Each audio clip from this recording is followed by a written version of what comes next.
non mais en fait.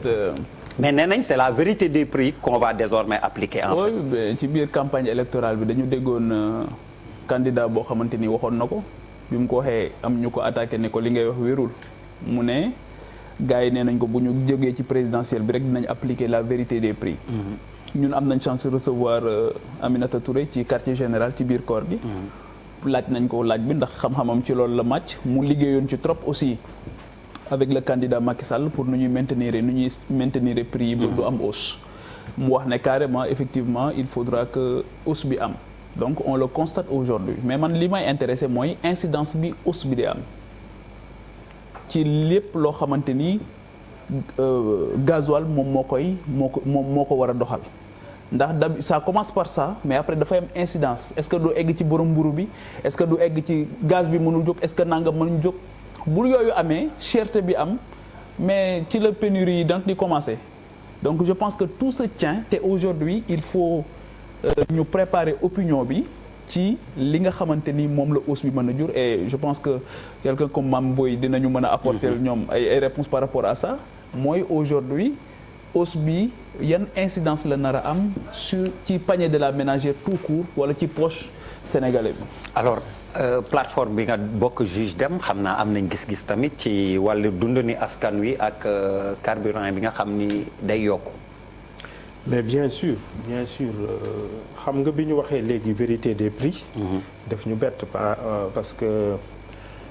yaakaar naa ni prix carburant bi changé wul pratiquement depuis 6 ans. amoon na benn moment prix pétrole bi c'était à $30. ñu ne baril. ñu ne dañuy maintenir prix bi parce qu'on estime que bon su demee ba yëg tamit dañuy maintenir prix bi li ñu gagné foofu dañuy dem investir ko feneen problème bi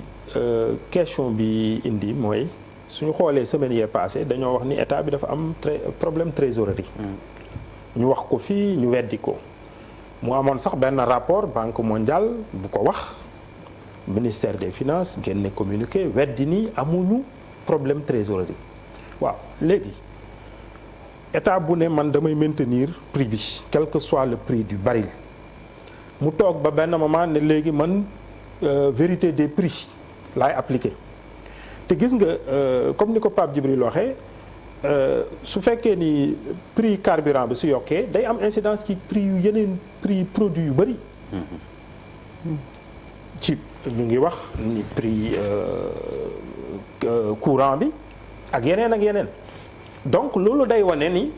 dafa am li ñuy nëbbu loolu moom moo doy waar ci ñi ñuy jiite. li ñuy nëbb lan la. non li ñuy nëbb mooy dañoo am ay problème trésorerie. parce que loolu rek moo ko mën a justifier amul leneen nga ne yow da ngay maintenir ay prix bi prix baril bi nekkee $30 nga maintenir ko léegi nga ne vérité des baril bi dafa yegg fenn foo xamante ni mënatuñ ko supporter ça veut dire que amatuñu moyen pour mën a subventionner comme ni ñu ko doon defee loolu nag su amee dañ koy regretter parce que waxuñu ñu dëgg gis nga nit ñi soo leen di jiite da nga leen di wax dëgg état bi gis nga au-delà prix yi nii am na yeneen ak yeneen masse salariale beeg yu bëri am na ay yi ñuy def yoo xamante ni dañ koy maquiller ba instance internationale yi dañuy yaakaar ni Sénégal mu ngi respecter normes yi fekk respecté wuñu ko léegi nag nous sommes confrontés à la réalité malheureusement c'est après les élections donc ñoom suñu soxlaa dara duñu wax dëgg suñu demee ba jot ñu soog ñoo appliquer la vérité des prix man ñun j'estime que c'est regrettable parce que prix carburant bi ni ñu ko yokkee sax dafa ëpp ni ñu ko yokkee c'est excessif 80 francs pour le 80 francs ak 60 francs pour le gasoil oui. fukk ak juróom benn ak fukk ak ñaar yaakaar naa ni loolu ëpp na trop ci consommateurs yi parce que fu mu toll nii Sénégal ay difficultés la ñu jànkoonteel liggéeykat yi yëpp dama jàpp ni état bi ils ont vraiment failli ci question boo xamante ni fondamentale surtout ci wax ñu dëgg nañ ñuy di ñu wax dëgg alors Malal hausse des prix du carburant à partir de ce samedi. loolu xam nga en fait moi je pense que warul bett kenn parce que comme ni ko suma gars yi waxee ça a été dit par certains candidats évoqué après de toute façon comme de très bons politiciens ils ont pu à travers une campagne électorale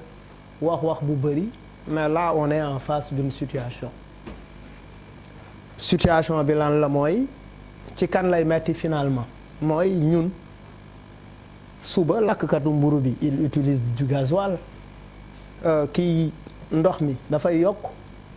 et finalement après le peuple ne peut plus li ci topp moom mooy c'est des situations de tension alors que à côté ñu ngi dégg ay milliards dugal nañ ko fii ay milliards dugal nañ ko fay campagne électorale bi combien a été dépensé ñaata le pouvoir bi jël ci alalu réew mi ci alalu askan wi utiliser ko gouverner c'est prévoir et l'État n'a pas pris les dispositions nécessaires finalement c'est les populations qui se retrouvent à payer des pots cassés donc moi je pense que il faut qu'on arrête de tenir aux Sénégalais un discours qui n'est pas vrai am na li nga xamante ne rafetul ci askan dañ ko war a yilif jiite ko respecter àq ak yelleef te li jiitu ci àq ak yelleef comme que président dafay prêter serment dafay taxaw di waat parce que waata xew quand même après si kanam tuuti xam naa sujet waat bi nañ ko développer je pense que yu demee noonu sénégalais yi quand même ñooy responsable parce que les sénégalais ils n'ouvrent pas les yeux ils sont là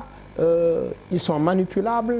ñu leen neex ñu diree leen et je pense que il est temps que quand même nit ñi jógaat taxaw pour vraiment régler loolu une bonne fois. Merci Malal alors Charles Faye. waaw xam nga c'est il faut en rire à la limite da ngay ree di c'est extraordinaire. C'était prévisible. Rien ne justifie l'augmentation bu dee le baril tey c'est à $58 le baril du pétrole. Il était à $60 il y a 3 jours tey il est à $58 le Brent à $64 te lan moo tax mu yokk c'est depuis qu'il y a eu ñaari bateau yoo xamante ne dañ ko dóor fële si côté États-Unis di accuser terre loolu moo tax mu créer benn affaire xam nga loolu moo tax benn fléchissement bu ndaw de quelques dollars sur le prix du baril quelques dollars rek la nga jàpp benn affaire boo xamante ne bu ñu xoolee augmentation bi tey c'est 10% wala plus de 10% gis nga Abdoulaye Wade à part problème mu politique doomam lu ko gën a daaneel électricité ga Abdoulaye Wade bu mu fiy nekk le prix du baril est à $120 le prix du baril $120 mu nekk difficulté pour le peuple pour l'économie sénégalaise mais Wade liggéey na aussi si carburant bi hydrocarbures Wade a fait des investissements mais c'était trop lourd et bu ñu fàtte que avant muy dem foofu il y avait la crise d'abord alimentaire de 2008 la crise financière puis la crise économique pétrole bi ñëw quand le président Macky arrive mu arrive quelque chose d'extraordinaire les Américains utilisent le pétrole Shultz et c'est ça qui va casser le prix international du prix du baril mu jógee 120 def chute vertigineuse $128 bam $128 stabilisé 20 yéegaat 30 le juge a raison mais qu'est-ce que ça veut dire pour nous autres Sénégalais buy jënd ñuy jënd baril bi on l'achète en dollars foo doon fay $120 de baril nga koy fay $30 ñaata nga économiser qu'est-ce qu'on a fait de cet argent-là xalaat bi foofu la qu'est-ce qu'on a fait de cet argent alors Jakaarlo existe depuis defe naa 2014 wala 2015 xamatuma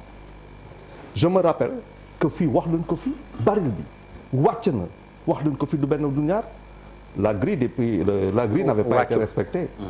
entre bu muy wàcc ak Sénégal bu muy jël décision pour wàcce prix yi 3 ans daw na ou 2 ans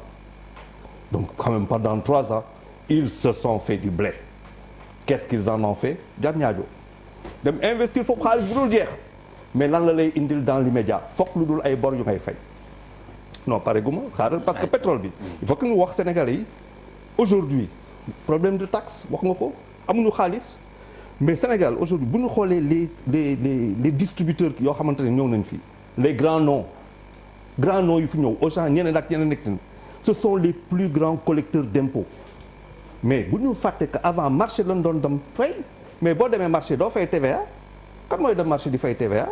tey boo duggee foo mun ci dugg surface yooyu tu paies la TVA. On s'est fait beaucoup d'argent. Qu'est-ce qu'on en a fait? Ça veut dire que tey on est pris benn politique bi bul fàtte y a pas longtemps ñu ngi doon ne les objectifs n'ont pas été au niveau de la douane xaalis bi bu doon xaar dugul importation yi dafa wàññeeku y a eu un tassement des impôts assez léger beneen affaire investissement bu ñu def Ila Touba maa ngi ko doon lire keroog on attendait 15 000 voitures par jour on en fait 6 000 donc on n'a pas atteint les objectifs donc partout les objectifs n'ont pas été atteints donc forcément léegi il faut qu'on frappe sur le Sénégalais et comme l'a dit Pape Djibril ça va déstructurer notre économie parce que la vérité des prix du si foofu rek nga foog ni si pomme bi la c'est partout après le car rapide va te dire il faut que ma yokk affaire bi taxi tout ça on a refusé l'augmentation de salaire fan lañ jëm il faut qu'on nous dise la vérité et le juge a raison de dire faw ñu toog waxante dëgg lan lañ mën ak lan lañ mënul mais je trouve que augmenter comme ça c'est bien pour nous autres Sénégalais pauvres. Alcantara Sarr xam naa yéen seen marche bi mujjul am tey loolu xëy na doon ci kaas yi ngeen naroon a kaas yokkaluñ leen salaire